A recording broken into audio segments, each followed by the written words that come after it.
Hey everybody, and welcome back to another episode of me talking about stoner metal, because like apparently that's the only thing I ever talk about, which is fine because stoner metal's great. I'll talk about other stuff eventually, but when stoner metal's good, you're gonna listen to stoner metal, especially because like most of the albums I picked up in oh god, my hair's in the shot.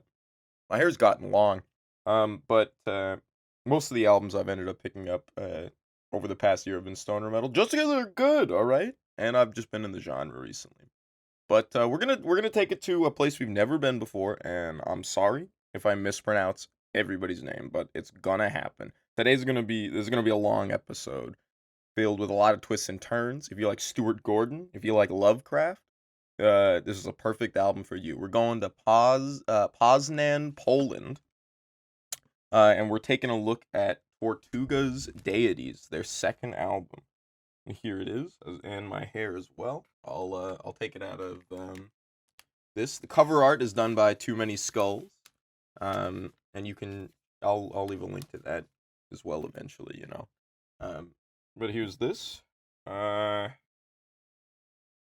got issue number 31 of 100 on the specific splatter that we have here. And you can see me reflected in the thing. I'm going to leave it inside of that foil just so I don't have to take it off. And here's the back here with the tracks, which we'll get into in a moment. And then a special thanks over here on the side to Lovecraft and Gordon and other people that helped them make the album along the way. Put that mic over there. It's not a fold album, so there's no like artwork in the middle. It's not a fold out, so it's fine. But the even cooler piece comes from like the inside insert, which has all the tracks listed and artwork for each of the tracks. So this is side A, so we're gonna be paying a little more attention to side A first. I have to get into like who Tortuga is, because they're like an awesome group of boys, from Poznan, as long as I'm pronouncing that correctly, Poland, my Polish friends. I like a lot of Polish games, okay? Gothic is great. So Tortuga formed in 2016, and they consist of, I believe they're using stage names and not their real names. And I didn't look too far into finding real names if these aren't their real names, but it's Marmer on drums, uh, Heszzu, Heszzu on bass. Sorry if I mispronounce. I'm gonna mispronounce so much stuff this episode. And then Pablo on guitars or vocals, or Boblo. I think it says Boblo on their Bandcamp, but everywhere else it says Pablo. So I don't know if that's a misprint or something, or if it's somebody else, but that's there. And then Closa on guitars, synth, and vocals, if I said that correctly. Closa. Um, and the album came with quite a bit of stuff. So first of all, we have it being produced under the, oh god, let me get all the you could tell I've been holding on to this for a little while and been writing notes about this album for a long time, because all the stickers and everything I got already got dog hair all over them. I'm not even taking them off. But we got Made of Stone Recordings, which is from Greece, I believe. And it's a new record label. I really like everything on Made of Stone. Made of Stone's a sleeper record label of 2020. But of course we got a round sticker, so we're gonna end up sticking it on the round side of the board over there. Eventually I'll set that down, and we got a couple of pins that came with it as well. So first of all, we have our standard, Made of Stone Recordings pin here, which I gotta get a jacket or something. I should be able to put pins in the board behind me. If I can do that between episodes, I might do that. But there's that pin, and then we have this pin, which is the cover art and the artwork of Too Many Skulls. I'm gonna see if I can't get like a good shot of it, because it's very detailed, and my hands are shaking because it's hard to hold still. But it's very cool. We'll get a look on the album itself here in a minute. I'll stem inside, but that is what comes with it. The band would also like to thank H.P. Lovecraft for the inspiration and theme of the album, as well as Jayski Ladziak for sharing Chabsko Ranch, where it was recorded. Sorry for mispronouncing all of these, which I'm about to mispronounce. Joachim Nowicki for recording live sound engineering. Antonia Pollack for recording. Marcin Zimmer for co-creating Esoteric Order, which is the second track right here. And Camille Newman, Jacob Bondek, and Maciej Szymanski for equipment. Sorry, again, I'm gonna say all this wrong. Mace Magic Mike, Nalancy for Lucas Shadow, Anderzej has, dude, I can't pronounce your last name, man, but thank you for logistics, okay? The Shadow and Magic Mike are their names, their code names that they put in. Paul Liss for supervision, and finally, thanks to William Hart, Graham Plowman, and Dennis Wheeler for the Black Pharaoh 2 sample, which we will get into as well. It's on the other side. And I will talk about each of those three individually because they're a little bit more important to just like what's going on here. As you see, I've got a huge fucking notebook of stuff that I've been writing down for this. So it's like, I'm not slacking, but I am. All right. Before we end up getting super far into the album, we're gonna talk about Dennis Wheeler, and Dennis Wheeler is one of the people they wanted to thank, and he is the co-founder of Fedigan and Bremer with Philip Raymond, and they're a weird fiction specialty publishing house founded in Minneapolis, Minnesota in 1985. And they ended up publishing what you hear in the sample of Black Pharaoh 2, which is H.P. Lovecraft's Fungi from Yugoth, read by William Hart. And music in it by Graham Plowman. It's in the background. There's some orchestral stuff. He's a composer. You can look up his stuff. He's got a Bandcamp as well. I'll leave that below. As well as a link to the William E. Hart narration bit, because it's very cool. I like it a lot. Deities itself was made in memory of Stuart Gordon, who, if you don't know, is who was an American filmmaker born in 1947, August 11th, 1947, and died March 24th, 2020. He made films such as Reanimator, Body Snatchers, Honey, I Shrunk the Kids, Dagon, which is again referenced in here, and other films that he's put out. I don't know why I'm drawing a blank here, but we'll get more into some of the Stuart Gordon films here in a moment because he's brought up once or twice. So now that we can finally get into, well, right before we end up getting into this album, let's put these boys on the map because Poznań, Poland should not be taken lightly. All right, these guys coming out with some banging music, and Poznań. Let me find my pen. This black pen on a black board is way over here. Like right here in Poland, I think. I know I'm like a little high on the map. I'm a little high all the time. I think this is it. Like inland, might be a little farther inland, I'm no expert, but I believe it's our first pin up here in Poznań. I could get it on the map better. It's hard to get the globe to tip right sometimes. All right, I'm not an expert at this thing. So let me put the globe back.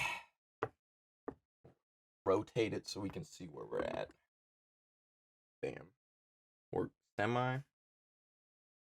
Oh no. Oh no. I gotta get this shit out of the way, man. We gotta put stickers on the wall. Holy cow. That's right. So let's shift this over real quick. Grab this Made of Stone sticker. We'll slap this up here. I've been waiting to stick this one on the wall for a while. Oh man, this one, whew, made of stone. I'm definitely gonna be getting more stuff from Made of Stone in the future. I'll tell you that. These guys like really good publisher. Very good music coming out. All right. So now that we've put them on the map and done their just desserts, let's get in here and talk about this real quick. So right before I get into the songs, I'll show you the disc. I know everybody's like, "Oh, dude, I want to see it. I want to see it. I want to see it." It's probably my favorite disc that I own, and it is blue and pink. It's a very deep blue and pink, absolutely stunning disc. There's maybe only one more that I like the most, and it would be another one that I'll have to do a video on. I don't want to spoil them now. You guys can't be looking them up beforehand. So, and if you look on their Bandcamp, a lot of like what this album said, or like the picture for this album shows like a black splatter instead of a pink splatter, and I don't know if that's just because like it's whatever, or like if I got a weird splatter. It does say like they it's not always what it looks like. I don't know if everybody else's splatter is pink. If you have one of these 100 copies, let me know if yours is pink as well. That would be cool. Or if it's not, and maybe we all have different colored splatters. I don't know, because the picture shows black, which is fine. I don't care either way. As long as I'm supporting the band, who cares? So the first song we're gonna get into is an instrumental. This album is mostly, I would say, instrumental and a lot of sampling. It's very good though, especially if you like a lot of drawn out stoner metal, more ambient stoner. Very cool, very horror themed as well. But we get into our first track, Shining Sphere, and I'm going to show you all the artwork on all these because we will come back to it later. So, obviously there's a Shining Sphere there. But if you didn't know, Shining Sphere itself, it are references to the stories, The Haunter of the Dark by Lovecraft, and the sequel, The Shadow from the Steeple by Robert Bloch, in which the Shining Sphere, which is a shining trapezohedron, which is why they changed the name, because trapezohedron is not necessarily the easiest thing to say, is a window of all space and time, and those who look into the stone would summon Narlotep, or the Black Pharaoh. In exchange for sacrifices, Narlotep would give them information and knowledge, and it's said that the stone's origin is the planet of Yugoth, which is a planet on the which we will reference later, because fungi from Yugoth is quoted, and Yugoth is a planet on the edge of the Earth's solar system. Not necessarily said where. It could be in the Kuiper Belt, could be closer. With a fungoid crustacean-like race of extraterrestrials on it. That I might stick a picture. This whole time, I might be sticking up like Wikipedia pictures on the page to the left or right. I don't know. We'll see, depending on what I feel like, or what my brother who's editing this feels like he wants to put up. So that being the first track, it actually explains a lot about why later in the song, or later, we get to hear, and the song's called Black Pharaoh 2, and it's not just called Black Pharaoh.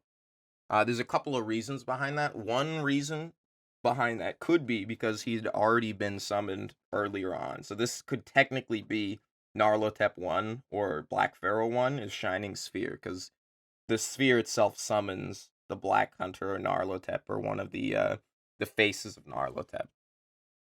Next, we have Esoteric Order.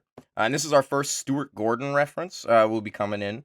If you've ever seen the movie Dagon, they use direct samples from the movie Dagon in this. It is about the Esoteric Order of Dagon, and that's why it's called Esoteric Order, which was formed by Captain Obed Marsh in Innsmouth, a seaside town in Essex County, Massachusetts. The Esoteric Order seeks to free Cthulhu from binding R'lyeh, or however you pronounce it, the Rlyeh. It's supposed to be guttural, but I'm not. R'lyeh, I think. Controlled by the Deep Ones and human Deep One hybrids. the order like breeds with the willing and unwilling to increase their numbers. So that's where the line in the sampled line in here that's like, try not to think about it. It's like, no, it's inside me. It comes from the movie when, spoiler alert, she's got a Dagon spawn inside of her and dies. Okay.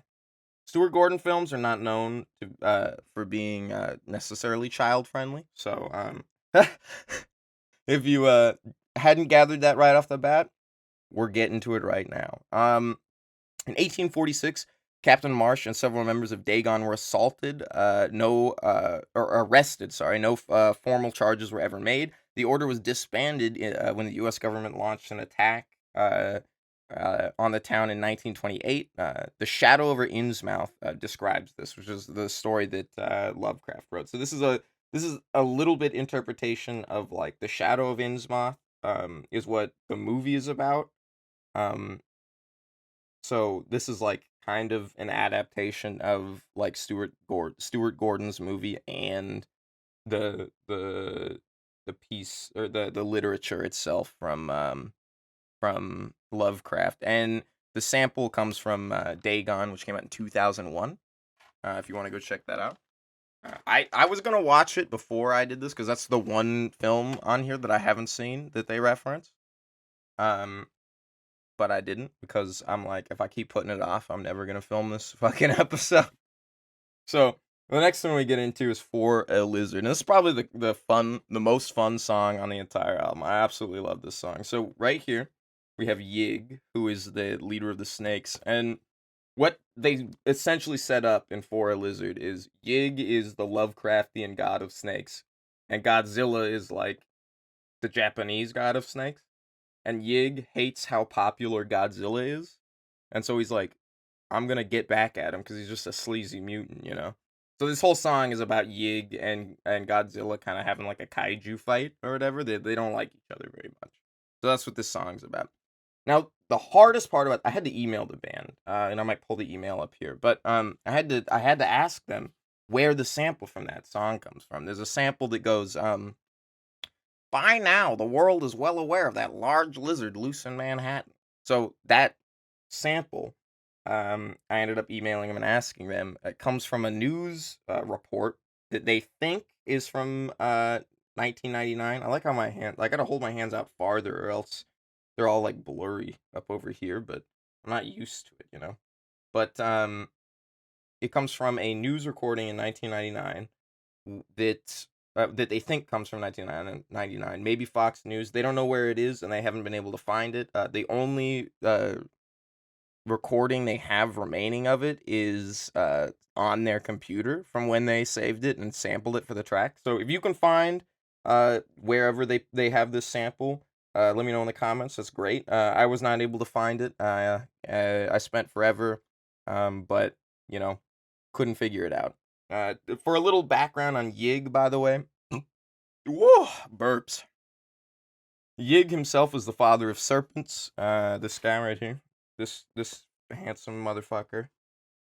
He's the father of the serpents.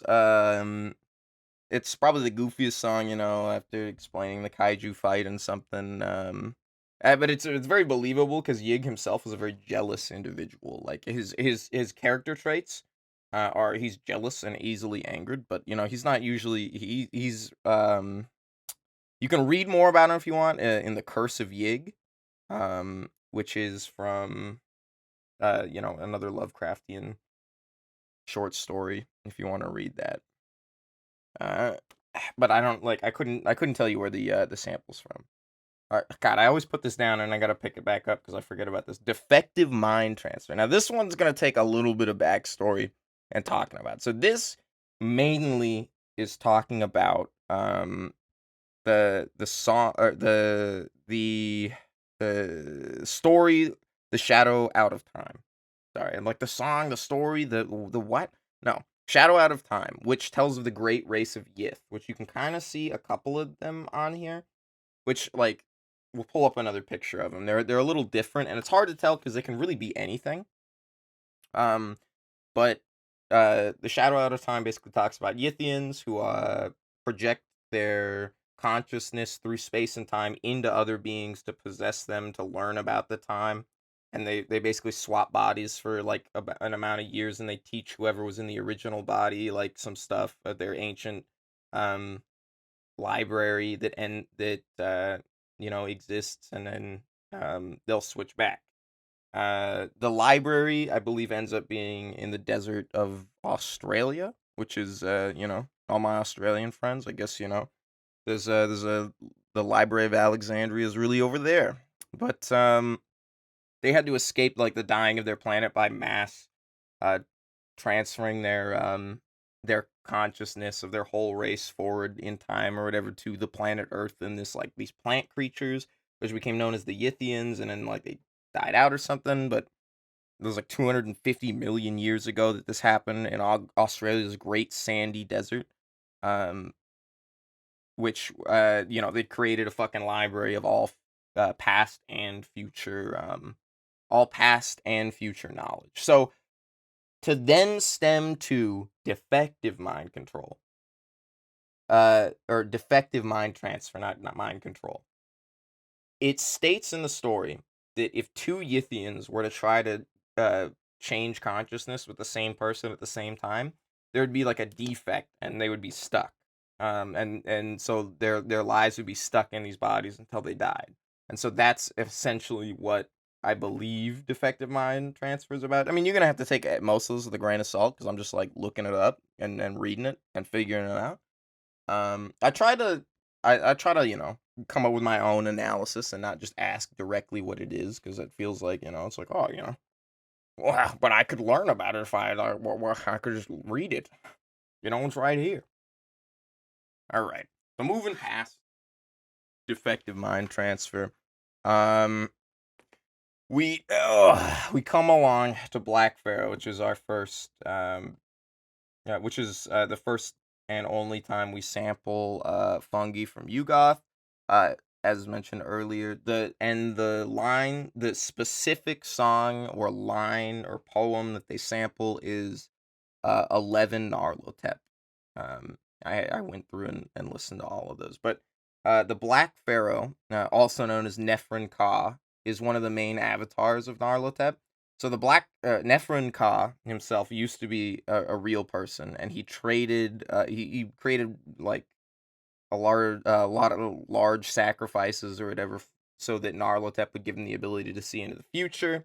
And even though he could see into the future, he apparently didn't see that even after he died, Narlotep would puppet his body to then make it look like he was living immortal. So Narlotep basically puppets the Black Pharaoh whenever he needs like political shit done. Is he like puppets this guy because he's like like a super important person uh in like Egypt or wherever this is. I don't think I believe it's Egypt, or like the deserts of Israel and stuff like that. They mention that a lot. Old tombs. I believe Narlotep himself, or the Black Pharaoh, was said to have crawled out of a tomb, and they do actually explain that in 11 Narlotep, or the fungi from Yugoth thing. If you listen to like all of what William Hart is saying, it kind of explains basically who Narlotep is. So that's that. Uh, Moving over to Trip. Trip's probably I got the least to say about Trip. Trip's pretty decent. It's a nice song. It's a really good break, especially from like spending so long and what we have coming up next. It's like, oh, it this is like the misleading track, the misnomer, where it's like, oh, the album's almost over, and then this song comes on, and you're like, oh god, there's so much to dissect, but you're here.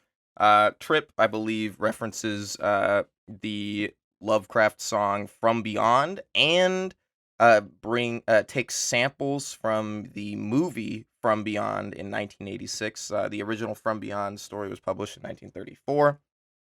In which Crawford